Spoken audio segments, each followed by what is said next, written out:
Hello student, स्वागत है आप सभी का पुनः एक नए वीडियो लेक्चर में। तो स्टूडेंट, उम्मीद करते हैं आप सभी विद्यार्थी स्वस्थ होंगे। तो स्टूडेंट, आज का ये वीडियो लेक्चर क्लास 10th के विद्यार्थियों के लिए बेहद ही महत्वपूर्ण है। ये आपका जो बेटा जो आपको पेपर पैटर्न दिखाई दे रहा है, ये काफ़ी ज़्यादा यूट्यूब पे छाया हुआ पेपर है बाबू। तो बात करते हैं इस पेपर की बेटा बाबू, बात करते हैं इस पेपर पैटर्न की। तो ध्यान दीजिएगा, आपका ये हाफ ईयरली का पेपर है बेटा 2024-25 का। 2024-25 का हाफ ईयरली का पेपर बाबू, विज्ञान का पेपर है बेटा आपका ये, और वो भी क्लास 10th का है। और बात करते हैं पेपर कोडिंग की। तो जो पेपर कोडिंग है बाबू, वो आपका है A50,000।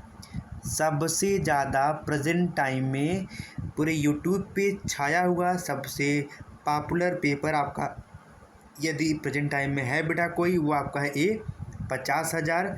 और उसके बाद आपका अगर कोई पेपर है तो NH और NM01 है। तो स्टूडेंट, आज का ये पेपर जो है आपका क्लास 10th साइंस का है, हाफ ईयरली पेपर बाबू 2024-25 का। पेपर कोडिंग की अगर बात किया जाए बेटा, तो A50,000 का पेपर कोडिंग का पेपर रहेगा। A50,000 कोडिंग का ये पेपर बाबू। और यहाँ पे जो आपका पूर्णांक दिया रहेगा बेटा, यहाँ पे आपका जो पूर्णांक 70 नंबर आपका पूर्णांक रहेगा। और आपको मिलेंगे समय 3 घंटा 15 मिनट। तो चलिए स्टूडेंट, आपको ले चलते हैं आगे की तरफ। यहाँ पे देखिए, खंड अ आपका बेटा बहुविकल्पी रहेगा। यहाँ आप देख सकते हैं बेटा, खंड अ आपका यहाँ पे क्या दिया गया बेटा, आपका यहाँ आपका दिया गया बच्चा कि खंड अ बहुविकल्पी प्रश्न है। तो यहाँ पे कुछ निर्देश दिए गए हैं आप लोगों को कि निम्नलिखित प्रश्नों के उत्तर दीजिए। उत्तर दिए गए निर्देशानुसार OMR आंसर शीट पर जो है अंकित कीजिए। ठीक है स्टूडेंट। तो स्टूडेंट, आपकी जानकारी के अकॉर्डिंग बता दिया जाए, ये 20 आपका जो बहुविकल्पी प्रश्न है बाबू, यह आप करेंगे जो है OMR पर। तो यदि आप सभी विद्यार्थियों को OMR नहीं भरना आता तो आप अधिक से अधिक संख्या में कमेंट करें बेटा। तो मैं आप सभी को जो है बोर्ड एग्ज़ाम का OMR जो है भरना सिखा दूंगा बेटा आपका। तो आपका यहाँ पे देखा जाए बेटा, आपका जो पहला प्रश्न यहाँ पे है, जो आपका पहला प्रश्न बेटा आपका यहाँ पे है, उत्तल दर्पण की फोकस दूरी 12 सेंटीमीटर है, तो उसकी वक्रता त्रिज्या ज्ञात कीजिए। तो इसका जो फार्मूला होता है बेटा, वो होता है आपका F इज इक्वल R/2। तो इसमें से बेटा आपका यहाँ पे दिया गया है दर्पण की फोकस दूरी, अर्थात F का मान दिया गया है। तो F के स्थान पे आप लिखेंगे 12 बराबर ऐसे रहेगा, R आपका ऐसे रहेगा, अब बट्टे में 2 आपका ऐसे रहेगा। ये 2 चलाएगा, यहाँ पे गुणा हो जाएगा। तो आपका बेटा यहाँ पे जाएगा 12 गुणे 2 और बराबर आपका यहाँ पे हो जाएगा R। तो 12 दूना 24। तो यहाँ पे R की जो वैल्यू आएगी, जो त्रिज्या यहाँ पे पूछी गई है बेटा आपका, वो 24 सेंटीमीटर रहने वाली है बेटा आपका। तो यहाँ पे बेटा आपका ऑप्शन जो आपका सही रहेगा, वो आपका 24 सेंटीमीटर रहने वाला है बाबू। तो कोई दिक्कत आपका यहाँ पे बेटा। फोकस दूरी आपका यहाँ पे दिया गया था बेटा, आपका फोकस दूरी आपका यहाँ पे दिया था बेटा, जो है आपका कितना 12 सेंटीमीटर त्रिज्या निकालना था। तो यहाँ पे आपका 24 सेंटीमीटर सही रहेगा। तो अगला आपका जो क्वेश्चन है बेटा, अगला आपका जो क्वेश्चन है यहाँ पे, वो आपका दिया गया है कि समतल दर्पण की वक्रता त्रिज्या होती है। तो समतल दर्पण की बेटा वक्रता त्रिज्या कितनी होती है, यह आप बताएंगे कमेंट करके। और अगला आपका क्वेश्चन है बेटा, चंद्रमा से देखने पर आकाश दिखाई देता है, तो वो आपका आंसर रहने वाला है काला बाबू। चलिए आपको आगे ले चलते हैं। देखिए आपका स्टूडेंट, यहाँ पे अगला क्वेश्चन आपका है, नेत्र लेंस होता है। अब भैया वो आपका अभिसारी होता है कि अपसारी होता है, या अभिसारी था अपसारी दोनों, या इनमें से कोई नहीं। तो बेटा अभिसारी देखिए आपका उत्तल लेंस आपका है, और अपसारी आपका बेटा जो है यहाँ पे अवतल लेंस है। अभिसारी का मतलब होता है प्रकाश किरण को एक जगह इकट्ठा करना, और अपसारी का मतलब होता है प्रकाश किरण को एक बिंदु से दूसरे बिंदु मतलब फैलाना। तो इसका भी आंसर बेटा आप लोग देंगे। अब आपको आगे ले चलते हैं बेटा यहाँ पे। तो यहाँ पे जो आपका अगला क्वेश्चन है बेटा आपका यहाँ पे, दूरदृष्टि दोष के कारण व्यक्ति अपने चश्मे में कौन सा लेंस प्रयुक्त करता है? भैया अवतल करेगा बेटा, अवतल करेगा कि उत्तल करेगा? अभी देखिए दर्पण तो कर नहीं सकता, दर्पण बेटा कर नहीं सकता। देखिए ना तुम्हारा ये सही होगा और ना ही हमारा ये सही होगा, ठीक है। अब या तो आपका अवतल और उत्तल दोनों में से बेटा आप कमेंट करके बताएंगे। और उसके बाद यहाँ पे अगला क्वेश्चन आपका है, किसी चालक में धारा का प्रवाह होता है तो यह धारा इलेक्ट्रॉनों द्वारा प्रवाहित होती है कि प्रोटॉन द्वारा प्रवाहित होती है कि न्यूट्रॉन द्वारा प्रवाहित होती है, इनमें से सभी। और अगला आपका वहीं पे है प्रतिरोध का मात्रक। तो ये तो आपका बेटा सिंपल सा क्वेश्चन है। एम्पीयर आपका तो हो ही नहीं सकता, अब कूलाम आपका हो ही नहीं सकता बाबू, आपका वोल्ट आपका यहाँ पे हो ही नहीं सकता, तो क्या होगा यहाँ पे आपका ओम। और यह आपका रहा फिजिक्स। तो फिजिक्स से बेटा आपके 7 क्वेश्चन मिलेंगे, 7 क्वेश्चन फिजिक्स से रहेंगे और 7 क्वेश्चन बेटा आपका बायो से रहेंगे। और वहीं पे जो है 6 क्वेश्चन आपका बाबू जो है केमिस्ट्री से रहने वाला है। देखिए उपखंड ख आपका यहाँ पे जो है बेटा केमिस्ट्री है। जंग का रासायनिक सूत्र है बेटा, ये आपको बताना है। ये जो अभिक्रिया है Fe copper sulphate FeSO4 copper कौन सी अभिक्रिया है? तो देखा जाए बेटा आपका यहाँ पे जो Fe है, Fe ये क्या कर रहा है बाबू, ये क्या कर रहा है, जो कॉपर है इस कॉपर को अपने जगह से हटा दे रहा है।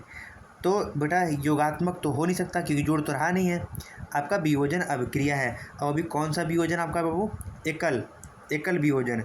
वियोजन अभिक्रिया 2 प्रकार की होती है, एकल और एकल वियोजन और द्विवियोजन, ठीक है स्टूडेंट। आपका यहाँ पे आपका ये वियोजन अभिक्रिया है।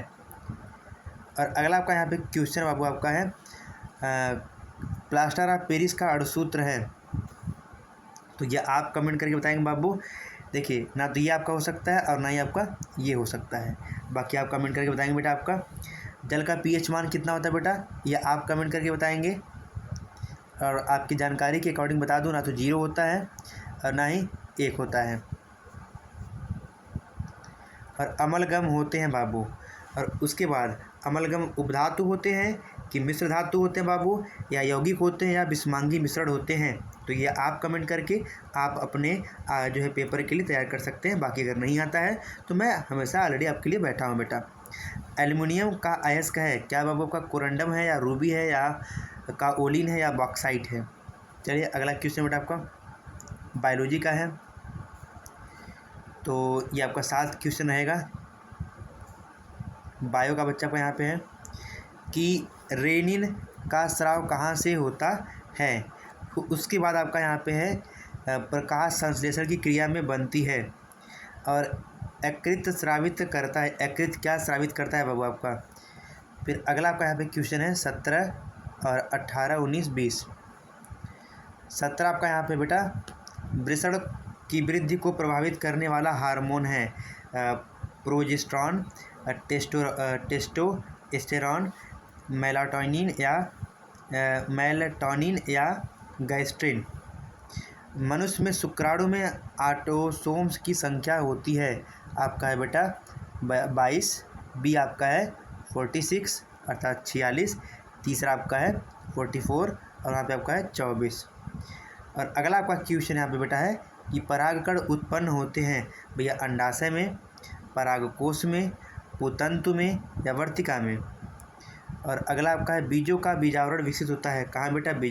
जो बीजाणु से, भ्रूणपोष से या अध्यावरण से या अंडाशय से? अब आपका देखिए यहाँ पे आ गया थियरी वाला क्वेश्चंस, तो आप इसको अच्छे से देखिएगा। यहाँ पे पूरा पूछा गया है बेटा आपका यहाँ पे कि गोली दर्पण से संबंधित वक्रता त्रिज्या, वक्रता केंद्र, मुख्य अक्ष तथा ध्रुव की परिभाषा लिखिए। तो प्रत्येक प्रश्न आपका बेटा यहाँ पे 4 नंबर का रहेगा।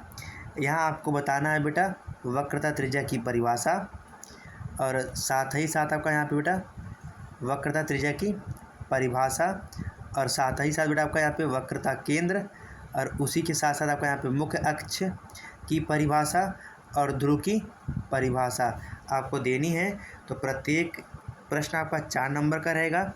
वहीं पे आपका अगला पूछा गया है लेंस की क्षमता से क्या तात्पर्य है, और इसका मात्रक लिखिए। तो आपके जानकारी के अकॉर्डिंग बता दे रहा हूँ बेटा, इसका मात्रक डायोप्टर होता है। फिर आपका न्यूमेरिकल दिया गया है 40 सेंटीमीटर फोकस दूरी वाले उत्तल लेंस की क्षमता ज्ञात कीजिए।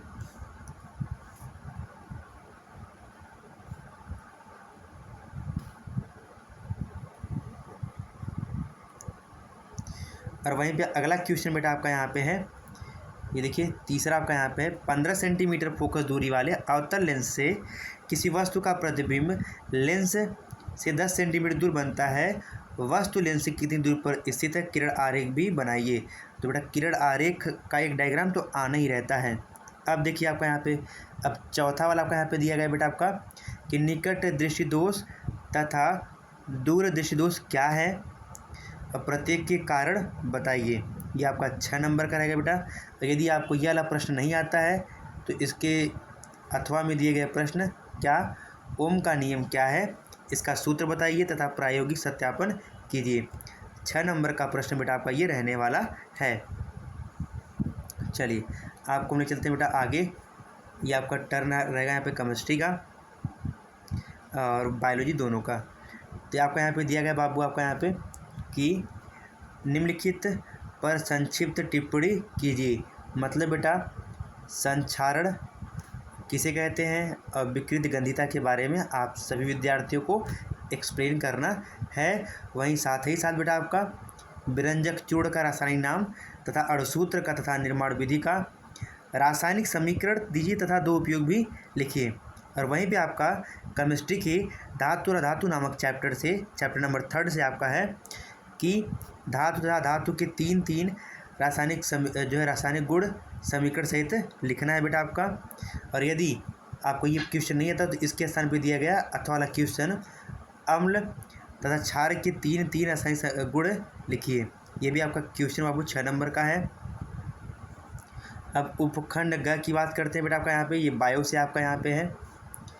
तो आपका जो क्वेश्चन है वृक्क नलिका की संरचना तथा क्रियाविधि लिखिए तथा मूत्र बनने की मात्रा का नियमन कीजिए। ये क्वेश्चन बेटा आपका काफ़ी ज़्यादा इम्पोर्टेंट है, इसे आप अच्छे से तैयार कर लीजिए। यह आपका आना ही आना है हाफ ईयरली एग्ज़ाम में। और उसके बाद इसके अंतर का सबसे फेमस आपका अंतर है, चाहे आपका बेटा वह हाफ ईयरली एग्ज़ाम हो या ईयरली एग्ज़ाम हो या आपका प्री बोर्ड एग्ज़ाम हो, धमनी तथा सिरा में 4 अंतर लिखिए। उसके बाद ये 4 नंबर का आपका प्रश्न है बेटा। और पीयूष ग्रंथि को मास्टर ग्रंथि क्यों कहा जाता है, उल्लेख कीजिए। बेटा ये भी 4 नंबर का है। और आपका अगला क्वेश्चन है परागण किसे कहते हैं, स्वपरागण तथा पर परागण को उदाहरण एवं चित्र द्वारा समझाइए। ये बेटा 6 नंबर का क्वेश्चन है। और अगर आपको ये वाला क्वेश्चन नहीं आता बाबू तो आप इसके स्थान पे अथवा में दिए गए प्रश्न जनन स्वास्थ्य से आप क्या समझते हैं, परिवार नियोजन की विधियों का उल्लेख कीजिए। तो ये रहा आपका स्टूडेंट क्लास 10th साइंस का सबसे ज़्यादा वायरल पेपर। तो स्टूडेंट उम्मीद करते हैं आप सभी विद्यार्थी इस पेपर पैटर्न से काफ़ी खुश होंगे। और ऐसे ही इम्पोर्टेंट वीडियो पाने के लिए आप हमारे यूट्यूब चैनल अनुज सर को सब्सक्राइब कीजिए बेटा। तो मिलते हैं अपने नए और नेक्स्ट वीडियो में स्टूडेंट।